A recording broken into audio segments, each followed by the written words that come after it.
రగడే తలదించిన చూడ్డంలోనే తెలుస్తుందిరా పడితే వదలడే తన పేరు విజయుడే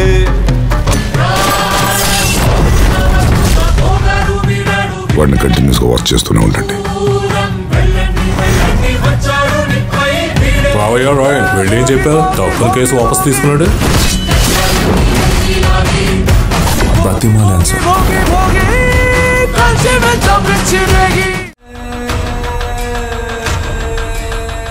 నువ్వన్నీ అనవసరంగా ఆలోచిస్తున్నావు. ఇలాంటి ఆలోచన ఇంతకాలం లేంది ఇప్పుడు నీకెందుకు వచ్చిందమ్మా? నీ సర్వగసి మదర్ ఆ సుందరి అయితే డాక్టర్ బిందు నీకు ఈ విషయం ఎప్పుడో చెప్పేసేది కదా. సుందరిని నీ కడుపులో పెరుగుతున్న బిడ్డకు తండ్రి ఎవరు అని అడిగాను నాన్న. అడిగితే ఏమని చెప్పింది? నా కడుపులో పెరిగే బిడ్డకు తండ్రి నా భర్తే అని చెప్పింది. అంతే కదా, ఇందులో టెన్షన్ పడాల్సింది ఏముంది? సుందరి కడుపులో బిడ్డకు తండ్రి సుందరి భర్తే అవుతాడు కదా. సుందరి ఒకప్పటి భర్త కార్తిక్ అనే నిజం నాకు తెలిసింది. అవునను, సుందరి చెప్పింది కరెక్టే. ఏంటి నాన్న, సుందరి చెప్పింది కరెక్టా? కరెక్టే. ఆ భర్త అతనే కదా. ఎవరు నాన్న?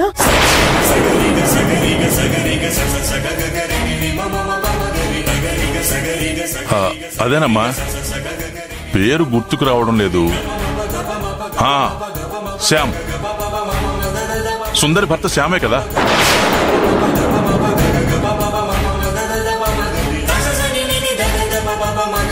శ్యామే అంటావా నాన్న? ఖచ్చితంగా శ్యామే. వేరే ఇంకో పేరు చెప్తే మనం తప్పు మాట్లాడిన వాళ్ళం అవుతాం, ఆ సుందరిని అనుమానించిన వాళ్ళం అవుతాం. ఆ శ్యామ్ ఈ మధ్యనే కదా దుబాయ్ వెళ్ళింది. ఆ లెక్కను చూసినా ఇప్పుడు సుందరికి 5వ నెల. అయినా శ్యామ్ దుబాయ్ వెళ్ళి కూడా దాదాపు 5 నెలలే కదా అవుతుంది. నాలో అనుమానం అనే భూతాన్ని దూది పింజలా పోగొట్టారు నాన్న. థ్యాంక్ యూ నాన్న.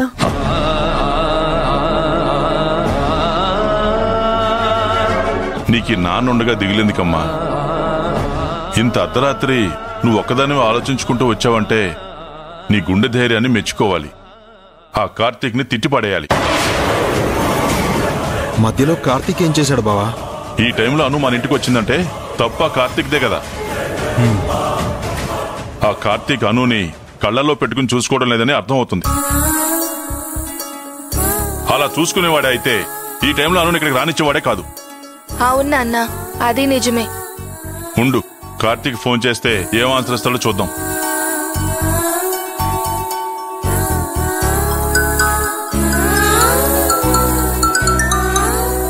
బావా, ఈ టైంలో ఫోన్ చేశారు? ఈ టైంలోనే నా కూతురు అను నా దగ్గరకు వచ్చింది. కారణం నీకు తెలుసా? తెలీదు బావా. ఏం చెప్తుంది ఏంటి?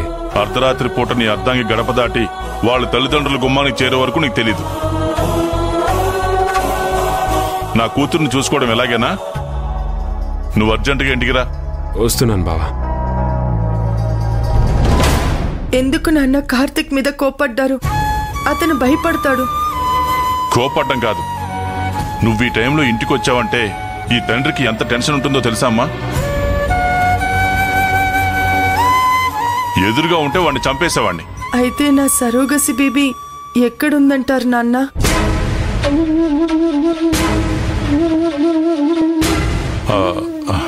ఎక్కడున్నా మంచి ఆరోగ్యంగా ఉన్న తల్లి కడుపులోనే ఉంటుంది. కాస్త 4 నెలలు ఓపిక పట్టమ్మా.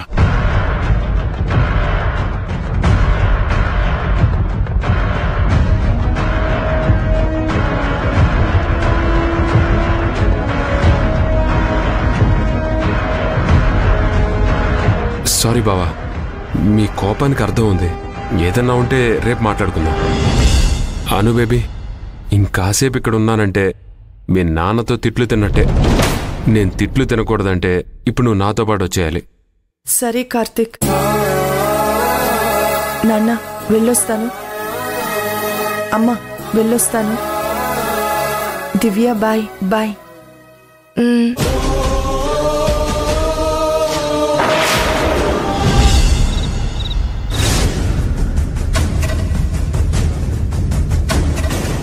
ఈ టైంలో కార్తీక్ ఎక్కడికి వెళ్ళుంటాడు? అంత అర్జెంట్ పని ఏమై ఉంటుంది?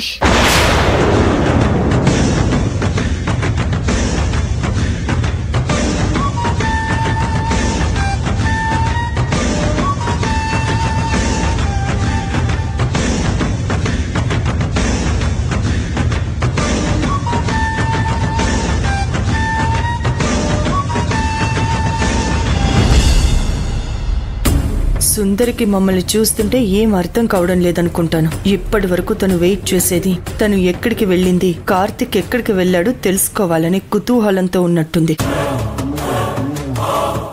ఏంటా చూపు? ఎన్నడూ చూడనట్టుగా చూస్తున్నావు? ఈ టైంలో ఎక్కడికి వెళ్ళొస్తున్నావు అనే సందేహం కావచ్చు. ఇదేమన్నా హాస్టలా? పలానా టైంకి వస్తాను, పలానా టైంకి వెళ్తాను అని రిజిస్టర్లో రాసి సంతకం పెట్టి చెప్పడానికి? మేడం, నేనిప్పుడు ఈ టైంలో మిమ్మల్ని ఒక్క మాటైనా అడిగానా? నన్ను అడగడానికి మీకు ఉదయం సాయంత్రం నైట్ అంటూ ఏముండదా మేడం? ఎప్పుడు మీకు గొడవ కావాల్సిందేనా? ఏం మాట్లాడుతున్నావు? నేనిప్పుడు నీతో గొడవ పెట్టుకున్నానా? ఏం కార్తీక్, మనమేమన్నా ఇప్పుడు ఈవిడితో గొడవ పెట్టుకున్నామా? అలాంటిదేం లేదు కదా. మరి తనెందుకు ఇప్పుడు గొడవ పెట్టుకున్నామని లేని పొనివి సృష్టిస్తోంది? మేడం, నేనేం గొడవ సృష్టించట్లేదు. నాది పొరపాటని ఒప్పుకుంటున్నాను. మీరు లోపలికి వెళ్ళండి మేడం. అంటే నువ్వు దయ తలిచి లోపలికి వెళ్ళు అంటే లోపలికి వెళ్ళాలి, బయటికి వెళ్ళు అంటే బయటికి వెళ్ళాలి, అంతేనా?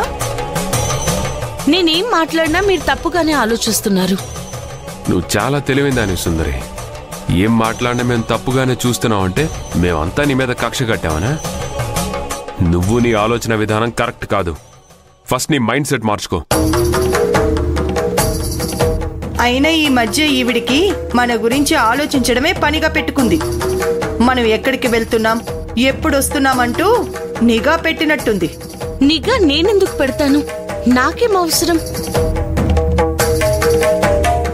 ఈ మధ్య నా హెల్త్ సరిగ్గా లేదు. నా బాధలేవో నేను పడుతున్నాను మేడం. ప్లీజ్ నన్నేమనకండి. నోర్మోయ్, ఎవరైనా వింటే నిన్ను మేము రాచి రంపాన పెడుతున్నామని అనుకుంటారు. ఇప్పుడు నువ్వు అన్నావే ప్లీజ్ నన్నేమనకండి అని. అబ్బబ్బబ్బా, ఏం నటిస్తున్నావు? ఇలాంటి నటన నాకొచ్చుంటే నేనెందుకు 250 కోట్ల ప్రాపర్టీని చేజేతిలో వదులుకోవాల్సి వస్తుంది? నీకంత నటించే శక్తి ఓపిక ఉంది కాబట్టే నువ్వు నా ఆస్తికి అధిపతివయ్యావు. అమ్మ మహానటి, ఈ టైం వరకు నువ్వు నిద్రపోలేదంటేనే మా కోసం చూస్తున్నావని అర్థమైంది. కార్తీక్, ఇంకా ఈ దరిద్ర ఫేస్తో ఏం పని? వెళ్దాం పద.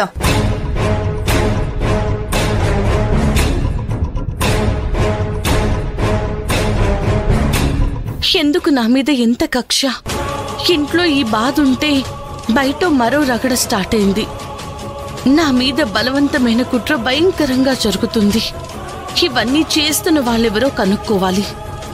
కనుక్కుంటే వీళ్ళందరికీ నేను ఒక నమస్కారం పెట్టి వెళ్ళిపోతాను. వీళ్ళు నా పట్ల మనుషుల్లా ప్రవర్తించటం లేదు.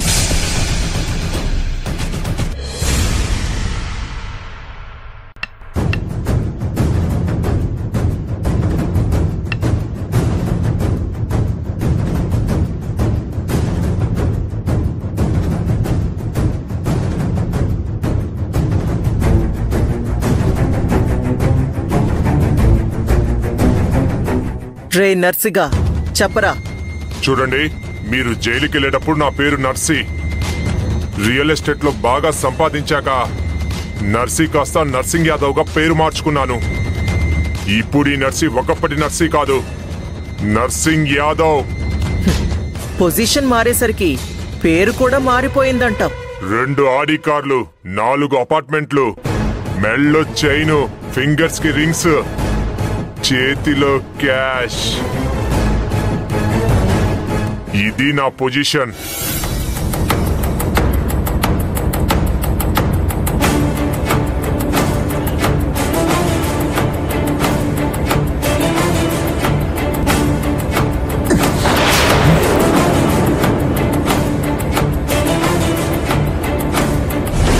తెల్ల చొక్క ఉమ్మితే మరక. నీకు ఎంత ఆస్తుంటే ఏంరా?